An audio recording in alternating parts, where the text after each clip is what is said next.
제가 화면을 한번 띄웠는데 오늘 본문 말씀인데요. 다시 한번 좀 읽어보도록 하겠습니다. 시작. 그때 대제사장 엘리야십이 그의 형제 제사장들과 함께 일어나 양문을 건축하여 성별하고 문짝을 달고 또 성벽을 건축하여 함메아 망대에서부터 하나넬 망대까지 성별하였고. 아멘. 3장 1절의 말씀입니다. 이 3장부터 이제 예루살렘 성벽이 준수, 건축, 재건되는 모습을 보여주고 있습니다. 느헤미야는 총 1장에서 13장까지 되어 있는데 이 본문을 통하여서 성벽이 비로소 재건되었더라. 그래서 제가 제목을 한번 써봤는데 여러분들 받으신 프린트 위에 보니까 기대하라 회복을 3 성벽을 재건하라 라고 되어 있습니다. 그러면 1번과 2번이 있지 않겠습니까? 그래서 1번과 2번도 함께 좀 살펴보는 시간 갖도록 하겠습니다. 그에 앞서서 하나님께서 징계를 하시는데 그 징계에 대해서 먼저 언급해 볼 필요가 있을 것 같습니다. 이 포로로 사로잡혀서 이제 유다가 망해서 바벨론의 포로로 잡혀가는 시기가 첫 번째가 605년, 기원전 605년에 있었습니다. 그래서 그때 다니엘과 총명한 사람들이 잡혀갔다라는 것을 우리는 알아야 합니다. 그러면 다 잡혀갔느냐? 그런 것은 아닙니다. 포도원지기 그리고 노동자 이들은 남았다. 어디 남았습니까? 그 땅에 남았다. 그런데 그들이 나중에 큰 어려움을 초래하는 사람들이 됩니다. 왜냐하면 그 땅에 남아서 계속 하나님의 말씀을 지켰던 것이 아니라 이방인들과 통혼하게 되고 그리고 그들이 하나님의 율법을 제대로 지키지 않았기 때문인 것입니다. 기대하라 회복을 이라고 되어 있는데 첫 번째는요, 스룹바벨에 대한 이야기를 먼저 들 수가 있을 것입니다. 스룹바벨은 지난 시간에 이하르 목사님께서 에스라 성경 본문을 통하여서 말씀하셨던 것처럼 에스라 1장부터 7장에 나오는 제1차 포로 귀환의 인도자였던 그 인물이 바로 스룹바벨이었습니다. 스룹바벨이 성전을 재건하였습니다. 두 번째로는요, 에스라가 에스라 8장부터 나오게 되는데 율법 회복을 한 것이 되어 있고요. 그 다음에 세 번째로 느헤미야와 성벽 재건에 대해서 우리가 세 가지를 통해서 살펴볼 수 있는 것은 제가 프린트 위에 보니까 느헤미야 앞에 글자가 있습니다. 뭐라고 되어 있냐면 에스라 바하고 느헤미야 이렇게 되어 있습니다. 그러면 제가 이렇게 이야기하는 것은 에스라와 느헤미야가 연관된 이야기구나. 지난주에 했던 우리 보약을 먹읍시다 강의와 오늘 말씀은 연관된 말씀이구나 라는 것을 알 수가 있는 것입니다. 그래서 이 느헤미야에 대해서 조금 더 알아보자면 세페르 느헤미야라는 것이고요. 세페르는 책입니다. 책. 느헤미야의 책이라는 것입니다. 느헤미야는 누구의 아들이었는가? 하가랴 아들이었다라고 우리는 알 수가 있습니다.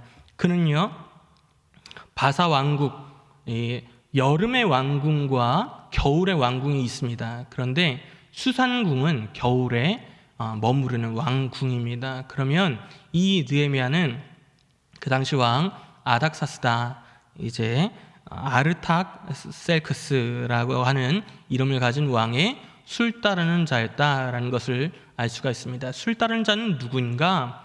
그 당시에는 이제 음식에 독을 타서 이제 왕을 죽이는 일이 빈번했기 때문에 그래서 그 왕이 마시기 전에 그것을 먼저 시음하는 자, 그리고 왕과 가장 많이 접촉할 수 있고 최측근이라고 우리는 볼 수 있습니다. 그래서 지금 당시로 볼 때는 총리로 추정할 수가 있는 것입니다. 이 느헤미야라는 사람이 이제 유다인이죠. 그런데 이 지필 연대에 대해서 먼저 살펴보자면 에스라서와 느헤미야는 굉장히 밀접한 연관이 있습니다. 내용적으로도 그렇고 시기적으로도 그렇습니다. 그래서 이 느헤미야가 언제 쓰여졌느냐 보니까 느헤미야서에 언급된 마지막 사건이 일어난 후에, 그러니까 이제 느헤미야를 통하여서 이제 말씀을 봉독하고 난 후에 있었던 일로 저술로 추정합니다. 그래서 가장 빨리 했을 때가 433년, 그리고 가장 늦을 때는 기원전 424년 그 사이에 저술되었을 것이다 라고 성경학자들이 추측을 하고 있습니다. 원래는 이 에스라와 느헤미야가 한 권으로, 그래서 에스라 상, 에스라 하, 혹은 에스라 1, 에스라 2로 이렇게 지필이 한 권으로 되어 있는데 1517년에 다니엘 본버그라는 사람을 통하여서 히브리 성경에서 비로소 느헤미야라는 이름으로 에스라가 아니라 느헤미야라는 성경으로 기술되기 시작을 했습니다. 그래서 이제 에스라와 느헤미야가 굉장한 이제 밀접한 연관이 있다라는 것을 우리가 알게 되었고요.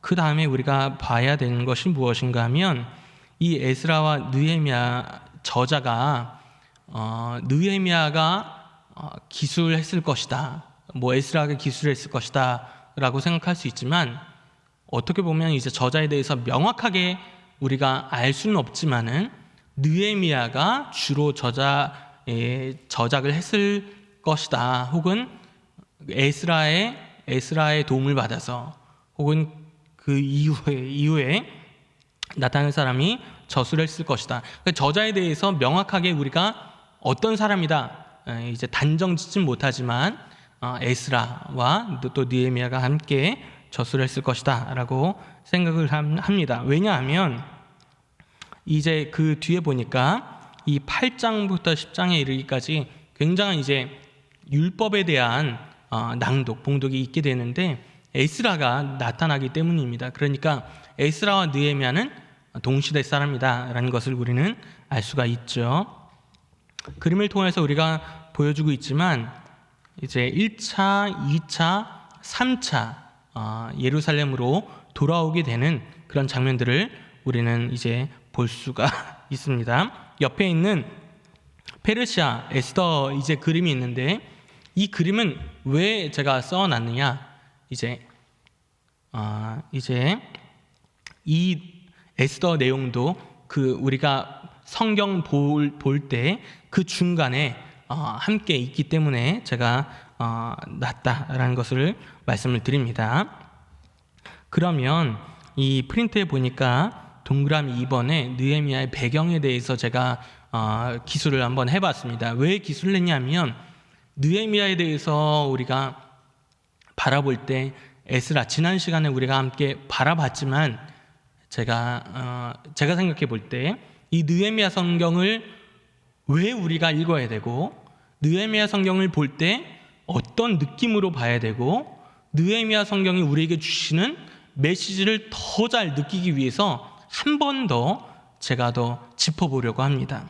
그럼 배경에 대해서 말씀드릴 텐데, 심판받은 나라, 이것은 누구를 이야기합니까? 바로 남유다를 이야기를 합니다. 그런데 모세를 통하여서 신명기 4장 25절로부터 28절에 이르기까지 하나님께서 영적 타락에 대해서 경고를 하시는 것을 우리는 알 수가 있습니다. 그래서 영적 타락의 결과가 무엇입니까? 포로로 잡혀가게 될 것에 대해서 이미 경고해 주셨습니다. 신명기 4장 25절로부터 28절의 말씀을 제가 읽도록 하겠습니다.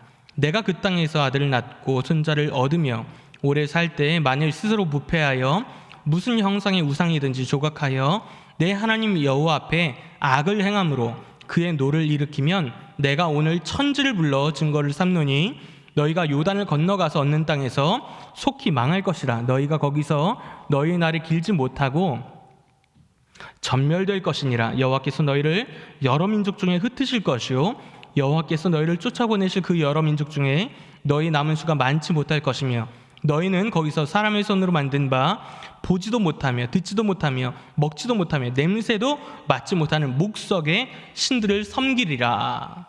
신명기 4장 25에서 28절 말씀입니다. 하나님께서 말씀하시는 것은 너희가 그렇게 섬겨라, 타락해라 이런 말씀입니까? 아닙니다. 하나님을 잘 섬겨라. 나 외에 다른 신은 없다라는 것을 우리에게 분명히 가르치고 말씀하시기 때문에 이렇게 우리에게 말씀하시는 것입니다. 그런데 중요한 것은 이 말씀을 통하여서 계속해서 너희가 악을 행하게 되면 어떻게 되는가? 레위기 26장 23절에서 26절에 보니까 양식이 없어서 줄이게 된다. 그래도 돌이키지 않으면 어떻게 됩니까? 심지어는 자녀까지도 삼키게 될 것이다 라고 무섭게 예고를 하십니다. 그러면 이렇게 말씀을 들었고 하나님의 언약 백성이라고 한다면 이 말씀을 잘 지켜서 우리가 다른 신을 숭배하면 안 되겠다, 하나님 경외하기를 힘써야겠다라고 생각을 해야 될 텐데, 그럼에도 불구하고 성경에서는 우리에게 이들이 하나님을 떠났다라는 것을 많이 보게 됩니다. 예레미야에 대해서 우리가 아침마다 보고 있는데 눈물의 선지자다라고 우리는 보고 있습니다. 울었기 때문에 눈물의 선지자인데, 예레미야가 그러면 이 눈물로 이 사람들이 돌아와라 돌아오기까지 운 것이 아니라 이미 하나님의 심판은 정해졌다. 그러니까 우리가 성경을 바라보면서 우리가 생각하는 것은 하나님께서 길이 참으시니까 좀 더 악을 행해도 되겠지, 좀 더 하나님을 떠나도 되겠지. 그런데 성경에서 말씀하시는 바는 예레미야를 통해서 이 통탄하면서 이미 망했어요. 하나님의 이제 이 심판은요 돌이킬 수가 없게 된 것입니다. 그러니까 이제 예레미야를 통해서 우리에게 이미 정해진 심판 때문에 닥쳐올 심판으로 울었다라는 것을 우리는 알 수가 있습니다. 예레미야 예언대로 포로로 잡혀가게 되는데요, 이 포로로 잡혀가게 되는 그림들을 우리에게 보여주고 있습니다. 그러면 몇 년인가 보니까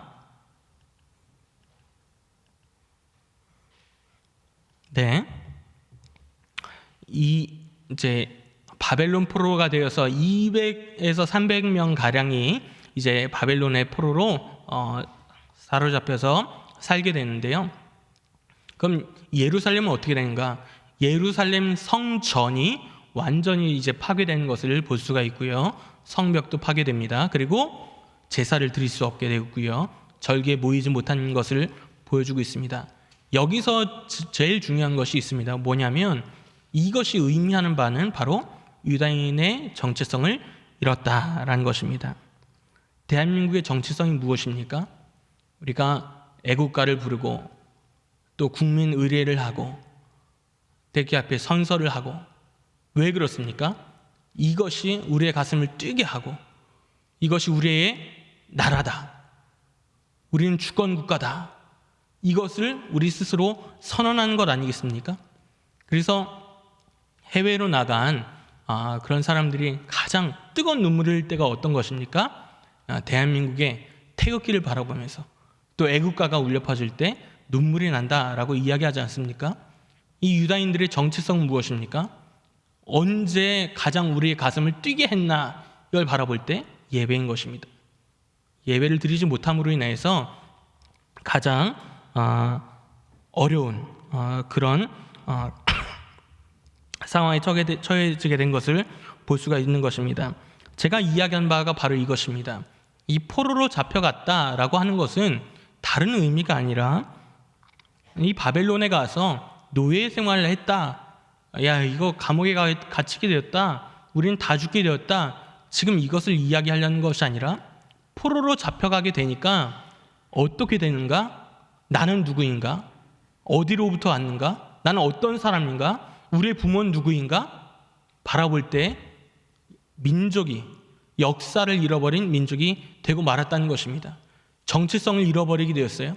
그래서 우리는 하나님 앞에 버림받은 민족이다, 심판받은 민족이다, 이렇게 이야기하게 된 것입니다. 그래서 이 포로된 나라라고 하는 것은 이 바벨론 왕이 그 땅에서 야 너희들 굶어 죽어라, 아니면 감옥에서 죽어라, 이렇게 이야기하는 것이 아니라 잘 살게 되었어요.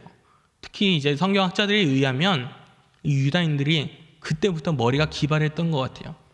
이 노벨상 지금도 가장 많이 받은 민족이 유다인 아닙니까? 유대인. 그런데 그 당시에도 지금까지는 뭘 했습니까? 목축업, 농업 이것을 해왔는데 그 당시부터 이제 금융 또 이제 장사꾼의 역할을 감당하게 됐습니다. 그래서 잘 됐어요. 잘 살았어요. 그렇지만 가장 중요한 것이 무엇이냐면 우리가 특별한 하나님의 선택된 민족이다. 이거를 잃어버렸다는 것입니다. 이것보다 더 큰 비극이 어디 있겠습니까? 어떤 사람은 이렇게 이야기합니다. 잘 먹고 잘 살면 뭐 인생이야 뭐 그냥 지나가면 끝이지 이렇게 생각하겠지만 예수 믿는 사람들은요 우리의 정체성, 아이덴티티가 있습니다. 무엇입니까? 하나님의 선택된 백성이다. 할렐루야. 그런데 그것을 완전히 잃어버리게 되었다는 것입니다. 하나님이 없다. 하나님의 자비가 없다. 하나님을 경험할 수 없다. 하나님을 예배할 수 없다. 이것은 무엇을 상징합니까? 버림받은 민족, 곧 우리는 심판받은 민족, 아무것도 아닌 것, 다 가졌지만 부러울 것이 없이 다 가졌지만 실상은 아무것도 없는 민족, 하나님을 잃어버린 민족이다라는 것을 살펴볼 때 이 포로된 나라는 아주 절망적인 나라다라는 것을 우리가 의미적으로 알 수가 있는 것입니다. 자, 세 번째로 바라볼 때 그 137편 1절부터 7절에 이르기까지는 계속해서 이제 한탄하는 것에 대해서 이 나라에 대해서 살펴보게 되었고요. 그 당시에 그림에 대해서 우리는 이렇게 볼 수가 있습니다. 신바벨론, 또 이집트, 메대입니다. 메대. 얼마나 큰 나라인지 우리는 알 수가 있고요. 메대 바로 밑에 보니까 페르시아, 이거 우리가 알 수가 있습니다. 자, 그래서 이제 메대 페르시아 이제 그림을 제가 보여드리고 있는데 이 그림이 대단히 중요하다. 이것을 제가 여러분들에게 말씀드리려고 하는 것이 아니라 이 그림을 통하여서 이 중동의 정세가 얼마나 급격하게 바뀌어지게 되는지를 우리에게 알게 됩니다. 이 강성한 바벨론이 하나님의 심판을 받게 되는 것입니다. 그래서 영원할 것 같았던 이 바벨론이 무너지게 되었고요. 그 다음에 메데라는 나라가 차지하게 되는데 이 바사라는 제국과 합쳐지게 되는 것입니다. 그 다음에 이 메데 바사가 페르시아 이것으로 바뀌게 되는 것입니다. 다시 한번 바벨론에서 메데로, 메데에서 메데 바사로, 메데 바사에서 바사로 완전하게 이제 중동의 정세가 급격하게 변화된다라는 것을 볼 수가 있습니다. 그러면 바사는 가장 강성한 나라 아니겠습니까? 가장 강성한 나라, 이것을 우리가 보여주고 있는데 이 바사의 왕, 이 고레스라는 왕이 이렇게 이야기하는 것입니다. 원래 바벨론이 굉장히 강력한 나라였는데 이 망하게 된 이유가 바로 보니까 이거 진짜 물론 하나님께서 망하게 하셨지만 이 나라가 자중질환이 일어나게 되고 종교 때문에 망하게 되었다. 그러니까 너희들은 이제부터 각 민족이 알아서 신을 섬겨라. 종교 행사 너희들 마음대로 해라. 나는 재정적인 부분만 내가 정치적인 부분만 내가 관여할 테니까 이 나머지는 너희가 알아서 섬겨라. 명령을 내렸어요. 그것이 지난주에 우리가 배웠던 고레스 칙령인 거예요. 고레스 명령이 무엇입니까? 너희 신들을 알아서 섬겨라. 세금이나 잘 내라. 너희들 우리 백성이라는 것을 인식해라. 바사 왕국 시민이다 너희들. 그것만 인식하라는 거예요. 그러면 너희들 마음대로 살라는 거예요. 그러니까 이 바벨론의 전철을 밟지 않기 위해서 고레스가 이렇게 하게 되었습니다. 그래서 그렇게 명령을 하니까 유다인들은 계속해서 우리는 유다인이다 이렇게 생각을 가졌을 텐데 이것이 풀려지게 되니까 우리가 듣기만 들었던 예루살렘 땅을 밟을 수 있게 된 길이 열렸다. 몇 년 만에? 70년 만에 열렸다. 얼마나 좋습니까? 그래서 우르르 다 갔으면 얼마나 좋겠습니까만은 선택된 자들만 돌아가게 되는 것입니다. 왜 그런가? 왜 일부만 돌아오게 되는가? 94011 성경에 나타난 인원의 숫자인데요. 바라보니까 약 200에서 300만 명이라고 되어 있는데 그 당시 살고 있는데 약 300만 명이라고 보여집니다. 그런데 9만 5천 명만 돌아왔어요. 1차 스룹바벨 때는 49,897명, 2차 때는 에스라 때는요 초라합니다. 1,754명, 3차 때는 느헤미야 때는 42,360명. 합해보니까 94,011명이 돌아왔다. 몇만 명 중에서요? 300만 명 중에서. 그러니까 우리가 생각했을 때 그런 포로로 잡혀갔다가 야 너희들 다 돌아가라, 다 돌아갔을 것 같은데, 그런데 이렇게 초라한 숫자가 돌아갔다는 것을 우리가 성경에서 바라볼 때 의미심장합니다. 왜 그렇습니까? 이 사람들이 우리가 이 지금까지 잘 살았는데 어디서요?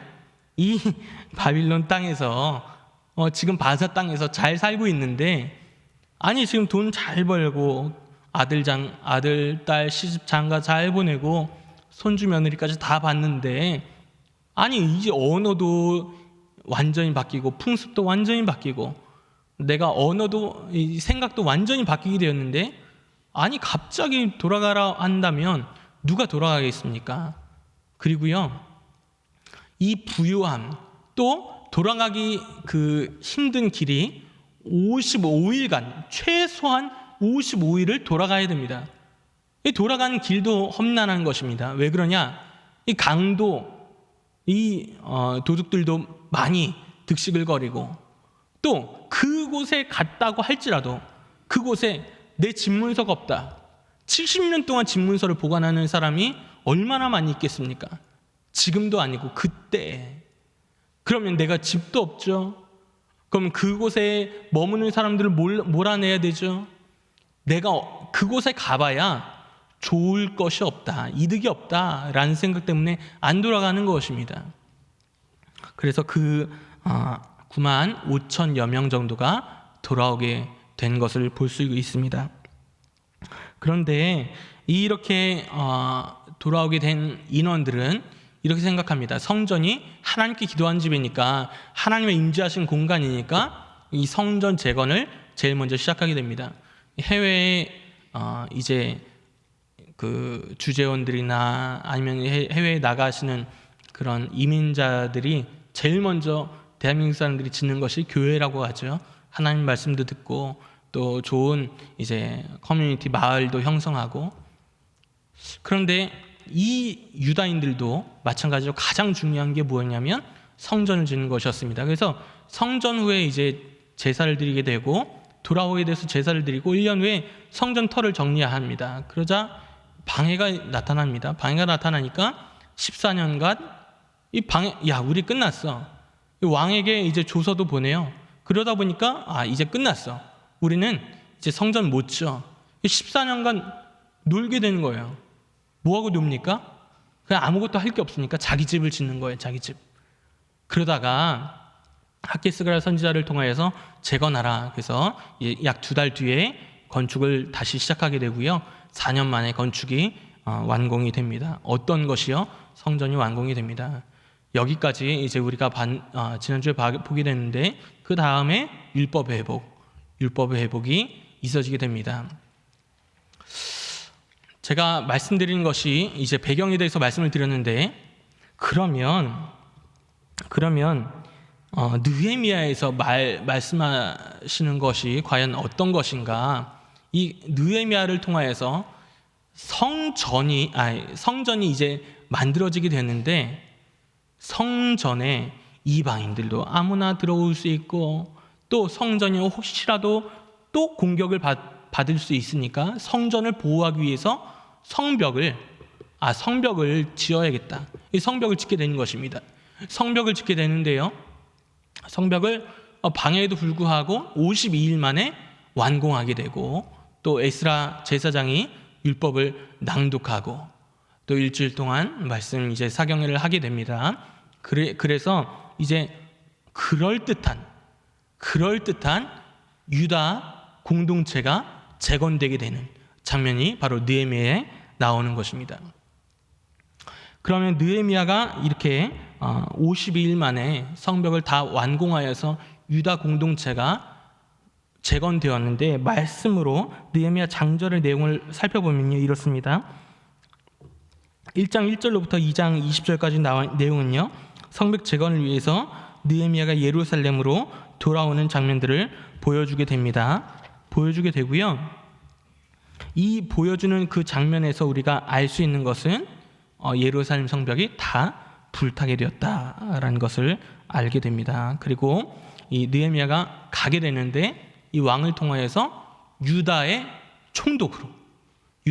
초대 총독으로 이제 가게 되는 것입니다.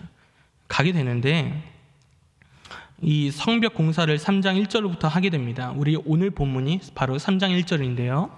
3장 1절로부터 7장 4절까지 성벽 공사를 완료하게 됩니다. 성벽 공사를 완료하게 되는데, 비로소 그 가운데 우리가 유다인들이 지금까지는 흩어졌지만 모여서 사는 유다인들의 이제 정체성을 회복하자, 예배 공동체를 회복하자, 하나님 나라의 선민으로서의 정체성을 회복하자, 이 배경이 이제 완수가 되는 것입니다. 그 가운데는 이 조직적인 방해가 있었습니다. 조직적인 방해. 이것은 말에 대한 방해도 있었고요, 비아냥도 있었고요, 그리고 전쟁도 있었습니다. 싸움도 있었습니다. 그럼에도 불구하고 잘 맞춰지게 됩니다. 그 다음에 사람들의 명단에 대해서, 포로 생활에서 돌아온 사람들의 명단에 대해서 나오게 되고요. 그 다음에 8장 1절로부터 10장 39절에 이르기까지는 율법의 낭독과 언약, 갱신에 대해서 나오게 됩니다.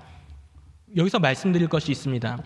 느헤미야가 대단한 사람이구나, 굉장히 훌륭한 사람이구나, 우리가 생각할 때 하나님의 사자구나, 이렇게 우리가 여겨질 수 있겠지만, 그러나 느헤미야는 목회자가 아니고 제사장이 아니고 평신도였다는 것, 우리가 주목해 보아야 합니다. 그러면 율법의 낭독을 누가 합니까? 학사이자 제사장이었던 에스라를 초청하게 돼요. 에스라를 모셔와서 율법의 낭독이 이제 선포되게 됩니다. 율법을 듣고 나니까 유다 백성들이 모두 즐거워하는 거예요. 왜 즐거워합니까? 비로소 우리가 어떤 사람인가에 대해서 분명히 알게 되는 것입니다. 그래서 여기서 초막절을 지키게 됩니다. 그리고 죄를 자백하고 참회한 다음에 하나님 앞에 언약을 잘 지키겠다라고 이야기를 하게 됩니다. 그 다음에 11장 1절로부터 12장 43절에 이르기까지는 예루살렘 및 유다 지역 주민 거주 및 성벽에 대한 봉헌식이 진행이 됩니다. 봉헌식, 완공을 했으니까 봉헌을 해야겠죠. 그래서 성벽을 봉헌하게 되고 안식일을 온전히 지키게 됩니다. 특별히 이방 사람들과의 그 통혼이 문제가 됩니다. 결혼에 대한 문제가 됩니다. 어떻게 해야 됩니까? 성경에서 분명히 말씀하고 계신 것은 믿지 않는 자, 또 이방인들과 이 결혼에 대해서 분명하게 하나님께서 엄격하게 금지하고 계시다라는 것을 알 수가 있는 것입니다. 왜 그렇습니까? 유다인들은 지금도 마찬가지인데, 어머니가 유대인이면 자녀는 유대인이 되는 것입니다. 근데 아버지가 유대인인데 어머니가 유대인이 아니에요. 그러면 이 유대인으로서의 여러 가지 조건들을 거치게 됩니다. 그러니까 어머니가 유대인인데 아버지가 유다인이 아닐 경우도 있지 않겠습니까? 그런데 중요한 거는 어머니가 유다인이면 무조건 자녀는 유대인이 되는 거예요. 왜 그렇습니까? 우리가 그것을 어디서 살펴볼 수 있냐면 모세의 이야기를 통해서 살펴볼 수가 있는데, 어머니를 통해서 젖을 먹으면서, 또 어머니를 통해서 가르침을 얻으면서, 어머니를 통해서 말씀을 들으면서 내 정체성, 내 부모의 부모가 어떤 사람인가에 대해서 명확하게 들었기 때문인 것입니다. 우리는 선택받은 민족이다. 하나님께서 선택하신 민족이다. 나는 하나님의 백성이다. 라는 것을 들었다는 것입니다. 그래서 이 중요한 것은 무엇인가 하면, 이 결혼이 왜 중요한가? 엄마가 자녀를 양육함에 있어서 이 자녀에게 하나님의 백성됨을 분명히 가르칠 수 있는 자격이 어머니께 있기 때문인 것입니다. 우리 사랑하는 모든 성도님들이 나의 자녀에게 물려줄 가장 중요한 유산이 무엇인가? 주식인가? 집인가? 우리가 얘기할 수 있겠지만 가장 중요한 것은 신앙의 유산이다. 이것을 우리가 분명하게 짚어봐야 될 줄로 믿습니다. 마지막으로 느헤미야가 이 성전 개혁에 대한 이제 마지막 요약 설명을 하게 되고 13장을 통하여서 모든 말씀에 맞춰지게 된 것을 볼 수가 있습니다. 그러면 느헤미야가 우리에게 주는 메시지가 과연 어떤 것인가? 느헤미야를 왜 우리가 읽어야 되고 느헤미야를 통해서 우리가 어떤 메시지를 도출할 수 있는가? 제가 4가지를 한번 좀 짚어봤습니다. 첫 번째 보니까 온 세상의 주인이 하나님이시다라는 것입니다. 하나님이시다. 이건 뭐냐? 온 세상이 하나님의 주권 아래에 있다라는 것을 보여준다는 것입니다. 하나님은 예레미야를 통해서 하신 말씀을 이루셨습니다. 70년 만에 유다 백성들이 예루살렘에 돌아오게 하신 것입니다. 강성대군 바빌론이 왜 무너졌습니까? 누가 무너뜨렸습니까? 하나님이 하셨다는 것입니다. 그 당시로서는 예레미야 선지자가 예언한 당시로서는 상상도 할 수 없는 일이 일어난 것입니다. 그런데 바벨론 왕이 유다 백성들을 보내야 되는데 소원하지 않으니까 하나님께서 이 바벨론을 칩니다. 또한 이 페르시아를 통해서 이 바벨론이 멸망당하게 되고 또 전쟁의 승패, 세상의 흐름이 누구의 뜻 가운데 있는가? 하나님의 뜻과 섭리 가운데 있다라는 것을 우리에게 보여준다는 것입니다.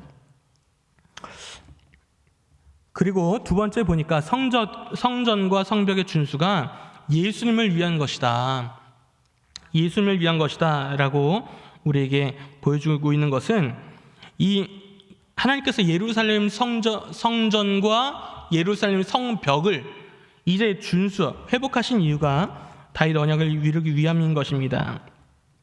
그 언약은 바로 예수 그리스도 왕의 입성과 죽음, 부활에 대한 장소라는 것을 우리는 이 신약 성경을 통해서 알 수가 있는데, 예수님이 오실 때 필요한 성전과 예루살렘 성을 회복해야만 했던 것입니다.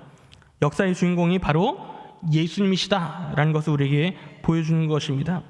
예수님은 예루살렘을 견고케 하시는 분이시다. 사무엘하 7장 8절로부터 16절에 말씀하시는 바로 예루살렘을 견고하게 하신 분, 바로 누구십니까? 예수 그리스도시다라는 것을 우리에게 보여주는 것입니다. 세 번째로는 성벽의 재건과 율법의 낭독은 하나님 나라의 회복을 위한 것이다. 그래서 성경에서는 이스라엘 나라의 그런 이제 가시적인 회복, 이것이 목적이 아니라는 것입니다.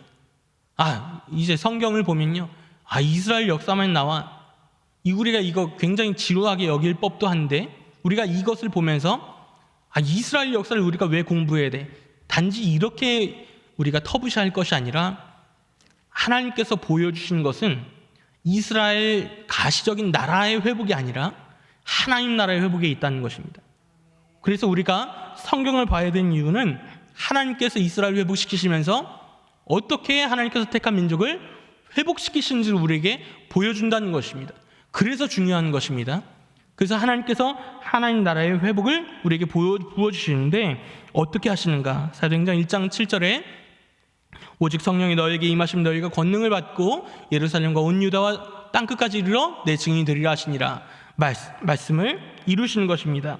성령께서 임재하셔서 권능을 받아서 예수의 증인이 된 우리는 땅끝까지 예수의 이름을 증거하면서 하나님 나라를 회복하는 자격으로 저와 여러분들을 세우신 줄로 믿습니다. 마지막으로 거룩한 일에는 방해가 있다라는 것을 우리가 주목해 봐야 된다는 것입니다. 이 거룩한 일에는 방해가 반드시 있게 되는데, 이 느헤미야가 성벽을 쌓을 때 호론 사람 산발랏과 종이었던 암몬 사람 도비아와 아라비아 사람 게셈 이 사람들이 성벽을 준수하는 것을 조직적으로 방해하는 거예요. 그 뒤에 이제 느헤미야에 나오게 되겠지만 느헤미야에 대한 중상모략까지 펼치게 됩니다.